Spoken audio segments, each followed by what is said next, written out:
കൂട്ടുകാരെ, രാവിലെ എണീറ്റിട്ടേ ഒരു 5-6 പാത്രം കിട്ടോ അത് കഴുകുകയാണ്. മനസ്സിലായോ? എൻ്റെ ഈ ചീനച്ചട്ടീനെ ആരോ കുറ്റം പറഞ്ഞല്ലേ. എൻ്റെ ഈ ചീനച്ചട്ടിക്ക് പ്രായം 27 വർഷമുണ്ട്. ഓക്കെ, ഏകദേശം 26-27 വർഷമുണ്ട്.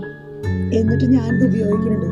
ഇത് ഈ അടുപ്പത്ത് വയ്ക്കുമ്പോൾ ഇടയ്ക്ക് അങ്ങ് കരിഞ്ഞിട്ട് ഞാൻ മറന്നുപോയി എണ്ണ ഒഴിക്കുമ്പോൾ. പിന്നെ ഞാൻ വന്ന് നോക്കുമ്പോൾ ഇത് കരിഞ്ഞിട്ടുണ്ടാവും. പിന്നെ ഉരച്ചാലും വെളുക്കില്ല.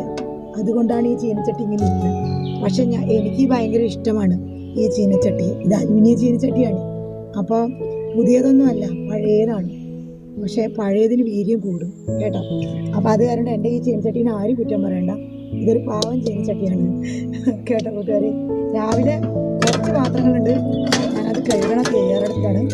ആകാശത്തിന് 2 പാത്രമുണ്ട്. രാവിലത്തെ ഉപ്മാവ് കൊണ്ടുപോണ പാത്രമാണ്, പിന്നെ രാവിലെ ഉച്ചയ്ക്ക് ചോറ് കൊണ്ടുപോണ പാത്രത്തിൽ, അങ്ങനെ 2 പാത്രമുണ്ട്. ഓക്കെ, ഇത് 2 പാത്രം. പിന്നെ ഇതൊക്കെ അതിൻ്റെ മൂടിയായിരിക്കും. ഓക്കെ, ഇതെൻ്റെ ഒരു ഇരുമ്പ് ചീനച്ചട്ടിയാണ്. ഇരുമ്പ് ചീനച്ചട്ടി ഈ പറഞ്ഞ പോലെ അടുപ്പത്ത് വെക്കുമ്പോൾ കരിയും. ഗ്യാസിൽ വെക്കണതല്ല, അടുപ്പത്ത് വെക്കുമ്പോൾ കരിയും. എത്ര കഴിയാലും വെളുക്കൂല്ലേ. ഗ്യാസിൽ വെക്കണമെങ്കിൽ നമ്മൾ പുതിയത് മേടിച്ചതുപോലെ ഇരിക്കും. ഓക്കെ, അപ്പോൾ അതിൻ്റെ ഒരു പ്രശ്നമുണ്ട് ഇതിനകത്ത്. അപ്പോൾ അത്രമാത്രം കഴുകാണ്ടിരിക്കേണ്ട ഒരു സംഭവം നല്ലത്.